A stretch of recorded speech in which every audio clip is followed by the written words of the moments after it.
Hi everyone, hope you all are doing well. So बेटा, जैसा कि आप लोग को पता ही है, सीक्वेंसली हम लोग चल रहे हैं। हम लोगों ने ऑप्टिक्स यूनिट स्टार्ट करी थी। ऑप्टिक्स यूनिट में फर्स्ट क्लास में हम लोगों ने रिफ्लेक्शन पार्ट स्टार्ट किया, राइट। तो चैनल तो आप लोगों ने सब्सक्राइब कर ही दिया होगा, है ना। एंड रेगुलर क्लासेस होती है, ये भी आप लोग देख ही रहे हैं। If you want offline batch तो यू कैन विजिट, हमारी ब्रांच पे आ सकते हो। हमारा भी रिसेंटली एक CDS CABF का बैच कोर्स भी स्टार्ट हो रहा है 16 फरवरी से। और एज वेल हमारी जो ऐप है, आप श्योर एंड विवेक, हमारी ऐप है, आप उस ऐप को डाउनलोड कीजिए और जिसमें आपको सारी क्लासेस मिलेंगी। सारे कोर्सेज की लाइव क्लासेस होती हैं, ठीक है। सो लेट्स स्टार्ट बेटा। हम लोगों ने ऑप्टिक्स में रिफ्लेक्शन टॉपिक स्टार्ट कर दिया था और रिफ्लेक्शन टॉपिक के बाद अभी हम लोग स्टार्ट कर रहे हैं, एक मिनट, अभी यस रिफ्लेक्शन टॉपिक डन है। तो आज हम लोग बात करेंगे रिफ्रैक्शन टॉपिक में। ये रिफ्लेक्शन टॉपिक में ये हम लोग पढ़ चुके थे। एंड अभी हम लोग का है ये स्फेरिकल मिरर। ये तो सारी मैंने आप लोगों को इमेज फॉर्मेशन बताई थी एंड देख लीजिए यहाँ पर। Now this is the refraction. Refraction में सबसे पहला पॉइंट क्या होता है? ऑब्वियसली हमें लॉ पढ़ना होता है, law of refraction. Law of refraction में हम यही बोलते हैं ना कि रे ऑफ लाइट एक मीडियम से दूसरे मीडियम में आती है। अच्छा, इसमें ना क्वेश्चंस आपके इस तरह से आ जाते हैं कि इमेज में वेरिएशंस होता है, किस में इमेज का साइज बड़ा या छोटा दिखाई देता है। तो वही बहुत छोटी क्लास में हम लोग जब रिफ्रैक्शन स्टार्ट करते हैं तो हमें कैसे वैसे ही दिखाया जाता है ना कि if we have a glass of water and we put pen in it, तो क्या होता है, जो पानी के अंदर वाला पेन है या पेंसिल है वो उभरा हुआ टूटा हुआ दिखाई देता है। जानते हैं ऐसा क्यों होता है? क्योंकि आप एयर से देख रहे हो, है ना, एयर से रेज जा रही है पानी के अंदर। पानी के अंदर जाने पे क्या हो रहा है? स्पीड कम हो जाएगी। भाई एयर के कंपैरिजन में तो स्पीड कम हो जाएगी। कम का मतलब है लाइट थोड़ी देर तक रुकेगी एयर के कंपैरिजन में। मतलब एयर में बिल्कुल ऐसे गई, वाटर में ऐसे ऐसे गई। तो जब वाटर में स्पीड कम होगी तो हम किसी भी ऑब्जेक्ट को देख पाते हैं, that is only because of light. तो अगर लाइट की स्पीड कम है तो हमें वो जो ऑब्जेक्ट है, वो उसकी जो इमेज है वो अपने एक्चुअल साइज से लार्जर दिखाई देगी। यही एग्जाम्पल नहीं है, इसके और भी बहुत सारे एग्जाम्पल्स हैं। जैसे स्विमिंग पूल अपनी एक्चुअल डेप्थ से कम दिखाई देता है, या फिश अपने एक्चुअल साइज से बड़ी दिखाई देती है। ये सारे एग्जाम्पल्स इसी के हैं। तो हम ये बोलते हैं कि बेसिकली क्या होता है, जब हमारे दो मीडियम है, अगर रेयर से डेंसर पे रे ऑफ लाइट आ रही है तो वो क्या होती है, झुक जाती है, थोड़ी सी बेंड हो जाती है। बट अगर उल्टा कर लें, डेंसर से रेयर पे बोले, तो रे ऑफ लाइट आएगी और जैसे ही वो रेयर मीडियम में आएगी, स्पीड बढ़ जाएगी, वो अवे हो जाएगी, नॉर्मल से दूर, नॉर्मल के पास। एक चीज और देखिए, भले ही कहीं पर भी हो रहा हो, लेकिन कहीं पे रेयर हो, डेंसर हो, है तो एक ही प्लेन ना। तो फर्स्ट स्टेटमेंट कहते हैं the incident ray, the refraction ray and the normal interference of a two transmit medium at the point of incident lies on a same plane. Overall incident ray, normal and refracted ray lie on a same plane. Reflection में हम लोग इसमें same point भी बोल देंगे। Second वाला point है that is कि अगर I और R का रेशियो लिया जाए, वो भी साइन की फॉर्म में, तो ये हमेशा एक कांस्टेंट होता है। इस सेकेंड स्टेटमेंट को बोलते हैं स्नेल्स लॉ। इस कांस्टेंट को क्या बोलते हैं बेटा? Refractive index. कुछ राइटर से म्यू से बनाते हैं, कुछ राइटर से समटाइम एन से रिप्रेजेंट करते हैं, और सिर्फ इस सेकंड स्टेटमेंट को ही स्नेल्स लॉ बोलते हैं। रिफ्रैक्टिव इंडेक्स के बारे में अगर हम लोग बात करें तो जनरली रिफ्रैक्टिव इंडेक्स होता क्या है? मतलब अगर मैं आपसे बोलूं भाई I और R के साइन के रेशियो के अलावा इसको डिफाइन कीजिए, तो आप किस बेसिस पर डिफाइन करेंगे? तो होता क्या है बेटा कि जो रिफ्रैक्टिव इंडेक्स है, जैसे अगर मान लो एक मीडियम आपका एयर है, एक मीडियम आपका वाटर है, तो दो अलग अलग मीडियम हो गए ना, दोनों में लाइट की स्पीड भी अलग अलग होगी। तो म्यू जो होगा वो उन दोनों में लाइट की स्पीड के रेशियो को बोलते हैं। तो अगर आपसे बोला जाए है क्या रिफ्रैक्टिव इंडेक्स, तो आप बोलोगे भाई दो मीडियम है, दोनों में लाइट की स्पीड अलग अलग है, उनके रेशियो को हम स्पीड ऑफ लाइट के रेशियो को रिफ्रैक्टिव इंडेक्स बोलते हैं। क्योंकि दोनों की सेम यूनिट होगी ना लाइट स्पीड की, दैट्स वाई ये यूनिटलेस है, डायमेंशनलेस है। देखें यहाँ पर दिस इज। अब इसमें एक और टर्म डाल देते हैं कि इसे एब्सोल्यूट रिफ्रैक्टिव इंडेक्स बोल रहे हैं। तो एब्सोल्यूट किसे बोलेंगे? ध्यान से सुनना बात को भाई, बहुत इंटरेस्टिंग और इजी एग्जाम में आया हुआ क्वेश्चन है। इसलिए इसमें अगर एक मीडियम एयर हो तो आप ये जानते हो कि एयर में लाइट अपनी स्पीड से ट्रेवल करती है, यानी c 3 × 10⁸ मीटर पर सेकेंड। तो दैट टाइम आपका जो म्यू हो जाएगा वो c अपॉन नीचे कोई दूसरा मीडियम है, उसमें लाइट की स्पीड अलग होगी। जब ये फॉर्मूला हो तो दैट टाइम इसको एब्सोल्यूट रिफ्रैक्टिव इंडेक्स बोलते हैं, जब एक मीडियम आपका एयर हो। ठीक है, नाउ अगर हम ऐसे लिखते हैं दिस इज 2 1, तो ऊपर जो स्पीड आएगी वो 1 की होगी, यानी 1 की रिस्पेक्ट 2 के रिस्पेक्ट में। ठीक है, तो इसको रीड कैसे करेंगे, refractive index of 1 with respect to 2। अच्छा, आपने एक चीज यहाँ पे नोटिस करी कि म्यू जो है वो इनवर्स प्रोपोर्शनल टू v है, यानी अगर स्पीड ऑफ लाइट कम होगी तो रिफ्रैक्टिव इंडेक्स ज्यादा होगा, बिल्कुल ऐसा ही होगा ना। और बेटा किस मीडियम में लाइट की स्पीड कम होती है, हम कहते हैं जितना मीडियम डेंस उतनी स्पीड कम। तो सबसे कम स्पीड किस में होती है, yes the hardest material that is diamond. तो डायमंड में स्पीड है सबसे कम, दैट्स व्हाई डायमंड का रिफ्रैक्टिव इंडेक्स क्या है, सबसे ज्यादा है। और कितना होता है, दिस इज अप्रोक्सीमेटली 2.45। अगर आपसे क्वेश्चन पूछा जाता है कि सबसे ज्यादा रिफ्रैक्टिव इंडेक्स किसका है, तो सबसे ज्यादा रिफ्रैक्टिव इंडेक्स आपके डायमंड का होता है बेटा। ठीक है, अच्छा एक और एनडीए का आपका एग्जाम में क्वेश्चन था, इंटरेस्टिंग था, वो भी पूछ लेती हूँ। मान लो एक मीडियम में लाइट की स्पीड v1, दूसरे मीडियम में लाइट की स्पीड v2, एक मीडियम का रिफ्रैक्टिव इंडेक्स n1, एक मीडियम का रिफ्रैक्टिव इंडेक्स n2। तो n1 अपॉन n2 की वैल्यू किसके इक्वल होगी, n1 अपॉन n2 की। तो ध्यान से सुनना, n1 अपॉन n2 की वैल्यू जो है वो v2 अपॉन v1 के इक्वल होगी, ना कि v1 अपॉन v2। क्यों, क्योंकि ये तो लाइट की वो जो स्पीड है मीडियम में उसकी इनवर्स प्रोपोर्शनल हुआ ना, इसलिए ऐसा हुआ। और एक और क्वेश्चन है, अगर टेम्परेचर बढ़ा दे तो रिफ्रैक्टिव इंडेक्स पर क्या इफेक्ट पड़ेगा। तो बेटा जब ये म्यू जो है ये v के इनवर्स प्रोपोर्शनल है और स्पीड बढ़ती है टेम्परेचर बढ़ाने पर, तो mu is inverse proportional to temperature also. Temperature बढ़ाएंगे तो म्यू कम हो जाएगा, है ना। अगर और आपसे बोला था म्यू किसके ऊपर डिपेंड कर रहा है, रिफ्रैक्टिव इंडेक्स किसके ऊपर डिपेंड कर रहा था, बेटा 3 फैक्टर के ऊपर डिपेंड कर रहा है। एक तो हो गया मीडियम, है ना, मीडियम में पार्टिकल पास पास हैं या पार्टिकल दूर दूर हैं। एक हो गया temperature and the third one is colour.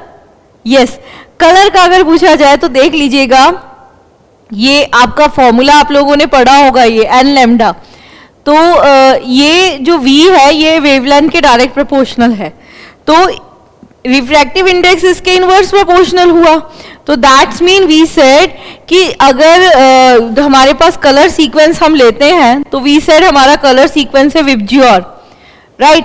तो in this VIBGYOR violet colour की वेवलेंथ होती है सबसे कम और रेड कलर की वेवलेंथ होती है सबसे ज्यादा। तो जिसकी वेवलेंथ ज्यादा होगी उसका रिफ्रैक्टिव इंडेक्स कम होगा, और जिसकी वेवलेंथ कम होगी उसका रिफ्रैक्टिव इंडेक्स क्या होगा, ज्यादा होगा। होप ये बात आपको समझ में आई होगी रिफ्रैक्टिव इंडेक्स के बारे में, ये सब एग्जाम में भी आए हुए क्वेश्चन है। अब हम लेंसेज के बारे में बात कर लेते हैं, ठीक है। और when we talking about lenses, तो जस्ट मिनट, हाँ जी एक मिनट, लेंसेज के बारे में बात कर रहे हैं। तो बेटा जब हम लेंसेज के बारे में बात करते हैं ना, एक मिनट बेटा, ठीक है, लेंस में नेमिंग और नेचर पर क्वेश्चन आता है। तो देखिए ये जो शेप है ये आपकी कॉन्वेक्स शेप है, कॉन्वेक्स इज योर कन्वर्जिंग, है ना। अब मैंने यहाँ पर एक और कॉन्वेक्स शेप लगा दी, तो ये हो गया बाई कॉन्वेक्स या फिर डबल कॉन्वेक्स। ये शेप है कनकेव, एक और शेप कनकेव की लगा दी, तो ये हो गया डबल कनकेव या बाई कनकेव। अभी तक तो इजी था, है ना, इजी था ये भी, ये तो हमें पढ़ते हुए आ रहे हैं यार। ये हमारा कॉन्वेक्स यानी कन्वर्जिंग, और ये हमारा कनकेव यानी कि डाइवर्जिंग। हिंदी इंग्लिश की प्रॉब्लम है तो अभी सारी और अब सारी बोलते हैं इसको, ठीक है बेटा। अब देखो क्या है, अब इन दोनों को कंबाइन करना है। तो फर्स्ट वाली शेप ले ली कॉन्वेक्स की, ये रही, सेकंड वाली शेप ले ली कनकेव की। अब बताओ भाई इसका नाम क्या होगा। तो जो सेकंड वाली शेप होती है उसमें ओ लगा देते हैं, यानी कनकेवो, और फर्स्ट वाली शेप विच इज कन्वेक्स, है ना, इजी। फिर अगर हमने इस वाली शेप को ऐसे लिया और इस वाली शेप को ऐसे लिया, यानी फर्स्ट वाली शेप ले ली कनकेव की, सेकंड वाली शेप ले ली कॉन्वेक्स की, तो ये क्या हो गया बेटा, कन्वेक्सो कनकेव, है ना।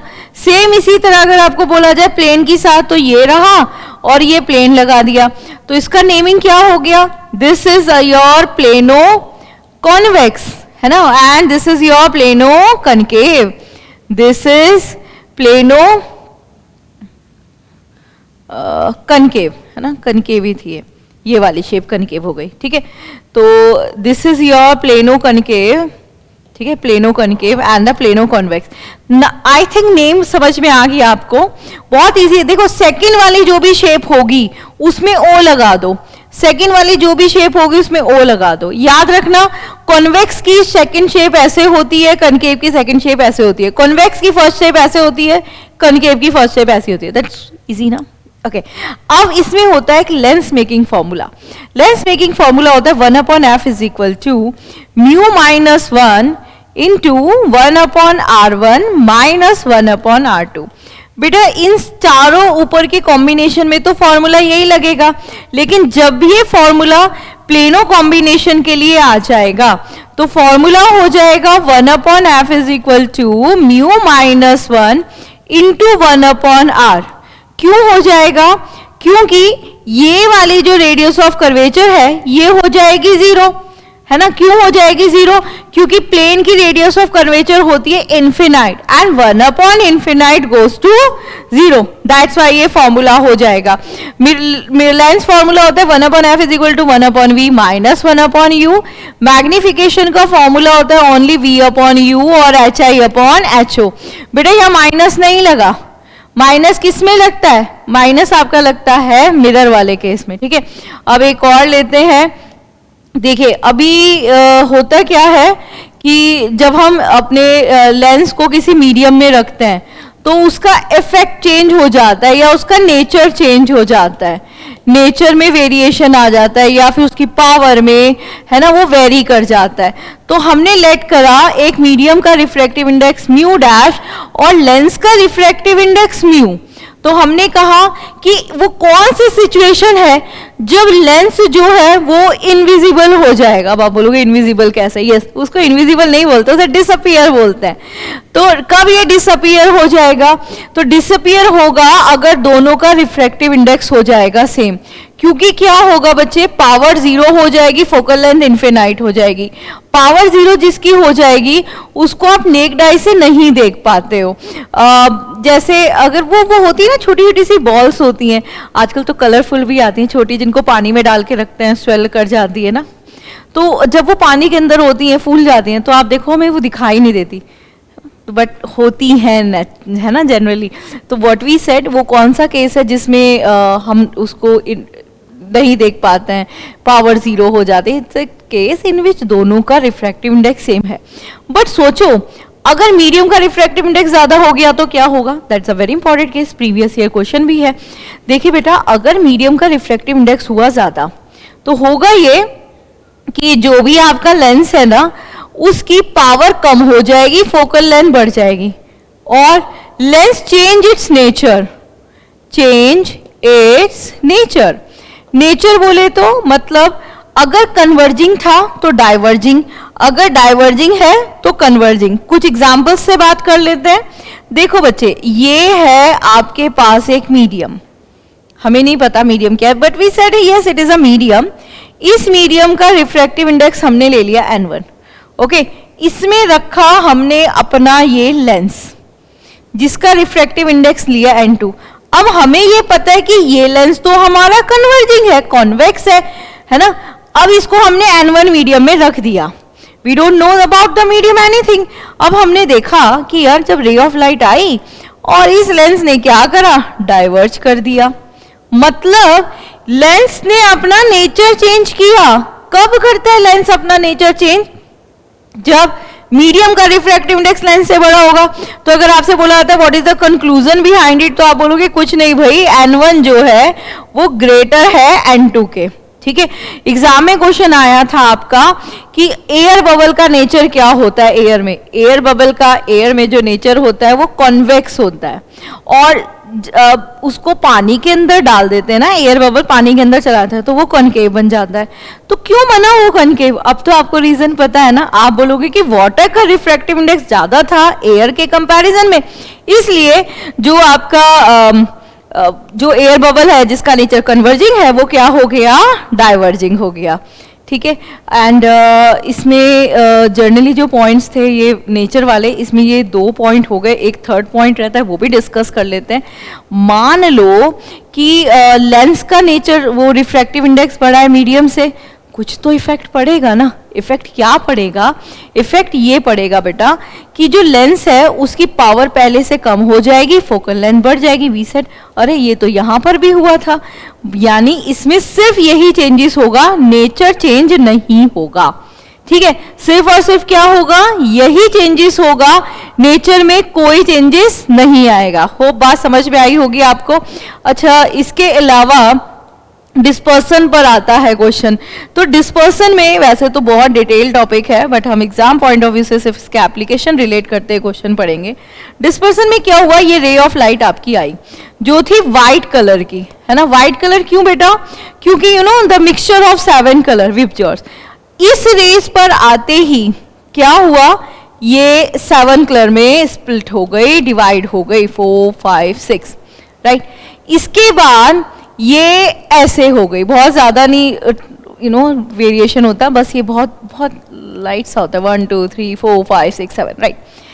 इसमें रेड कलर सबसे ऊपर आता है, वॉयलेट कलर सबसे नीचे आता है। एग्जाम में पूछा जाता है कि किस कलर का डिस्पर्सन सबसे ज्यादा हुआ, किस कलर का डिस्पर्सन सबसे कम हुआ। तो देखो बेटा, ये रे ऑफ लाइट थी, ये रेड का झुकाव है और ये वॉयलेट का झुकाव है, तो किसका डिस्पर्सन सबसे ज्यादा हुआ? वी सेट वॉयलेट कलर का डिस्पर्सन सबसे ज्यादा हुआ। किसका सबसे कम हुआ? रेड का हुआ। रेड की तो वेवलेंथ ज्यादा होती है, यानी ये जो आपकी फिनोमिना है जिसे हम डिस्पर्सन कहते हैं, ये इनवर्स प्रोपोर्शनल है वेवलेंथ के और डायरेक्ट प्रोपोर्शनल है रिफ्रैक्टिव इंडेक्स के। एक चीज और याद रखिएगा, ये प्रिज्म के साइज पे डिपेंड नहीं करती, ना ही प्रिज्म के एंगल्स पे डिपेंड करती है। दिस इज प्रिज्म एंगल, ये इस पे भी डिपेंड नहीं करती। तो ये डिपेंड किसके ऊपर करती है? ये सिर्फ इस एंगल के ऊपर डिपेंड करती है कि किस एंगल के साथ इंसिडेंट हुआ, और ये एंगल ही नहीं, इसके अकॉर्डिंग रिफ्रैक्टिव एंगल पे भी। तो आप लोग ये देखेंगे ऑप्शन में कि इंसिडेंट एंगल है या फिर रिफ्रैक्टिव एंगल है। ठीक है, ये इन्हीं के ऊपर डिपेंड करेगी बेटा, ना तो प्रिज्म एंगल के ऊपर, ना बेस एंगल के ऊपर, ना ही द साइज ऑफ प्रिज्म। बात समझ में आ रही है बेटा? और क्वेश्चन आता है आपके एग्जाम में TIR पर।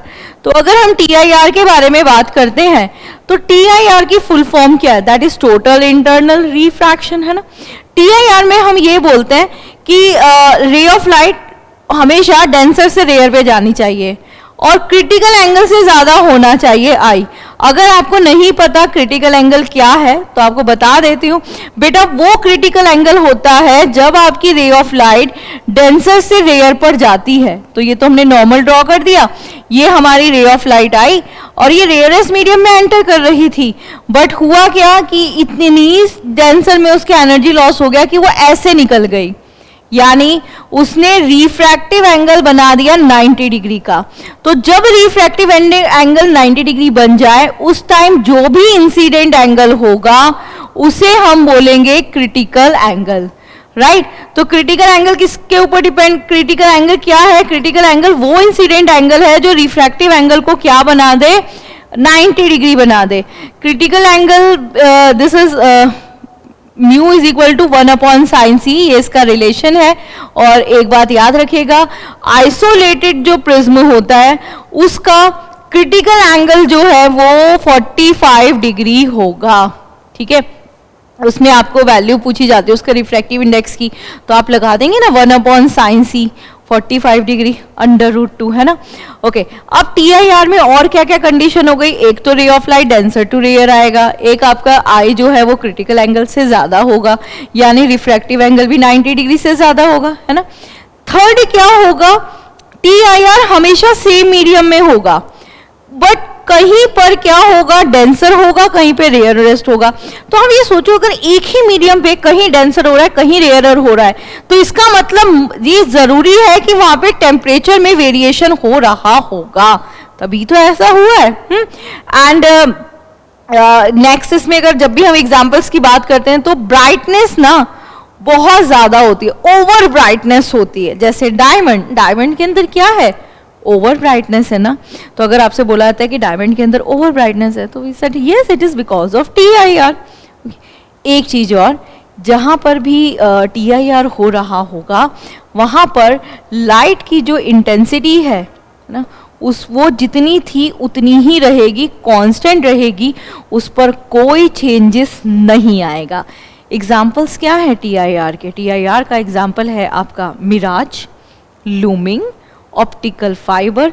ऑप्टिकल फाइबर पर क्वेश्चन आता है, ऑप्टिकल फाइबर किसकी मटेरियल की बनी होती? तो बेटा ये ग्लास की बनी होती है, और ग्लास भी कौन से वाला, फ्लिंट ग्लास। फ्लिंट ग्लास ही क्यों? क्योंकि फ्लिंट ग्लास एक ऐसा ग्लास है जिसमें लाइट की जो रिफ्रैक्टिव इंडेक्स है वो सबसे ज्यादा है। दैट इज द रीजन कि सस्ता भी मिलता है ये हमें, हमारे बल्ब में, हमारे टेस्ट ट्यूब में, प्रिज्म में, ये सब बना हुआ होता है आपका फ्लिंट ग्लास का, ठीक है। एंड जो ऑप्टिकल फाइबर होती है वो 100% डेटा यूज करती है, यानी जितनी भी मेडिकल फील्ड्स हैं जिसमें हमारी बॉडी के अंदर रेज डाली जाती है उसमें हम लोग ऑप्टिकल फाइबर यूज करते हैं। एंड आजकल तो हम लोग ये इंटरनेट में भी करते हैं ना, मतलब जो हमारी फाइबर नेट्स वाली हम लोग बात करते हैं फाइबर, उसमें भी हमारी यही तो होती है ऑप्टिकल फाइबर, यानी डेटा का लॉस ही कम होता है और स्पीड बढ़िया रहती है, ठीक। तो आज की क्लास में हम लोग इतना ही करते हैं बेटा, ये रिफ्रैक्शन के कुछ इंपॉर्टेंट टॉपिक डिस्कस किए। नेक्स्ट क्लास में मैं आप लोग को ह्यूमन आई के बारे में बताऊंगी और साथ में ऑप्टिक्स के कुछ पास्ट ईयर क्वेश्चंस भी डिस्कस करेंगे, ठीक है। तो डाउट हो तो प्लीज़ बताइएगा एंड कमेंट करके रिस्पॉन्स ज़रूर दीजिएगा क्लास का। थैंक यू, जय हिंद।